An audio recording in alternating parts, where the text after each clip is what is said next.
বামেতে ডাকা ১২ ঘণ্টা ত্রিপুরা বন্ধে সকালে আগরতলায় কিছুটা মিশ্র সাড়া লক্ষ্য করা গেছে। বেলা বাড়ার সঙ্গে সঙ্গে উধাও বন্ধ। তবে দূরপাল্লার গাড়ি এদিন কম বেরিয়েছে আগরতলা থেকে। বাসস্ট্যান্ড কিছু গাড়ি বের হলেও যাত্রী সংখ্যা ছিল স্বাভাবিকের তুলনায় কম। রাস্তায় অটো টমটম সকলে কিছু কম থাকলেও বেলা বাড়তে স্বাভাবিক পরিস্থিতি ধারণ করে। গোটা রাজ্যই একই পরিস্থিতি ছিল বলে খবর। রবিবার থাকায় আগরতলা শহরের দোকানপাট স্বাভাবিক কারণে বন্ধ ছিল। এদিকে সকালে মেলার মাঠ এলাকায় বন্ধের সমর্থনে পিকেটিং করতে দেখা গেছে বাম যুবদের।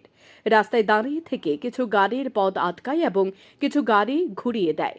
নাগেরজোলা, রাধানগর, চন্দ্রপুর, আইএসবিটি সবকটি বাস স্ট্যান্ড থেকে দূরপাল্লার গাড়ি বের হয়েছে। যদিও যাত্রীর সংখ্যা কম ছিল, বটতলা এলাকায় এবং ওভারব্রিজ দিয়ে যানবাহন চলাচল করতে দেখা গেছে। সিপিএম জেলা পরিষদের প্রার্থী বাদল শীলের খুনের প্রতিবাদে রবিবার ১২ ঘণ্টা ত্রিপুরা বন্ধের ডাক দিয়েছিল ত্রিপুরা বামফ্রন্ট কমিটি। পুলিশের সামনে বিজেপি গুন্ডা বাহিনী সিপিআইএমের প্রার্থীর উপর অতর্কিত হামলা চালায় বলে অভিযোগ। আর তাতেই একদিন পর শনিবার মৃত্যু হয় বাদল শীলের। Video report, news daily Bharat.